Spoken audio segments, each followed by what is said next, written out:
സുന്ദരിയുടെ വീടിന്റെ പൂന്തോട്ടത്തിൽ ഒരു പൂച്ച താമസിച്ചിരുന്നു. അതിന്റെ പേര് മിട്ടു എന്നായിരുന്നു. മിട്ടുവിന് സുന്ദരിയെ വലിയ ഇഷ്ടമായിരുന്നു.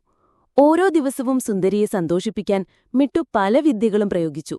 ഒരു ദിവസം രാവിലെ സുന്ദരി ഉണർന്നപ്പോൾ മിട്ടു അവളുടെ ജനലിന്റെ അടുത്തേക്ക് വന്ന് മ്യാവൂ എന്ന് നീട്ടി വിളിച്ചു.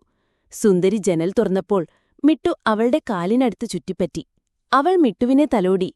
മിട്ടുവിന് അത് വല്ലാത്തൊരു സന്തോഷം നൽകി. പിന്നീട് മിട്ടു അവൾക്കു വേണ്ടി ഒരു സമ്മാനം കണ്ടെത്താൻ തീരുമാനിച്ചു. പൂന്തോട്ടത്തിൽ നിന്ന് ഏറ്റവും മനോഹരമായ ഒരു പൂവ് കണ്ടെത്തി അവളുടെ അടുത്തേക്ക് കൊണ്ടുവന്നു. സുന്ദരി അത് കണ്ടപ്പോൾ ചിരിച്ചു. മിട്ടുവിന് അത് കണ്ടപ്പോൾ വലിയ സന്തോഷമായി. മിട്ടു എപ്പോഴും സുന്ദരിയുടെ അടുത്തുതന്നെ നിന്നു. അവൾക്ക് എന്താവശ്യമുണ്ടെങ്കിലും മിട്ടു ഓടിയെത്തി. അവളുടെ ലാപ്ടോപ്പിൽ അവൾ ജോലി ചെയ്യുമ്പോൾ മിട്ടു അവളുടെ മടിയിൽ കിടന്നുറങ്ങുമായിരുന്നു. സുന്ദരിക്ക് അത് വലിയ ആശ്വാസമായിരുന്നു. ഒരു ദിവസം സുന്ദരിക്ക് സുഖമില്ലാതിരുന്നപ്പോൾ മിട്ടു അവളുടെ അരികിൽ നിന്ന് മാറിയില്ല. അവളുടെ ശരീരത്തിൽ ചൂടുവെച്ച് മിട്ടു അവൾക്ക് ആശ്വാസം നൽകി.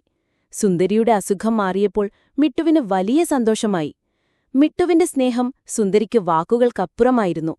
മിട്ടു അവളുടെ ജീവിതത്തിലെ ഒരു പ്രധാന അംഗമായി മാറി. മിട്ടുവിന്റെ ഓരോ ചെറിയ പ്രവൃത്തിയും സുന്ദരിയുടെ ഹൃദയം നിറച്ചു. അവൾ മിട്ടുവിനെ ആത്മാർത്ഥമായി സ്നേഹിച്ചു. മിട്ടുവിന്റെ സ്നേഹം അവൾക്ക് നൽകിയ സന്തോഷം അളക്കാൻ കഴിയാത്തതായിരുന്നു.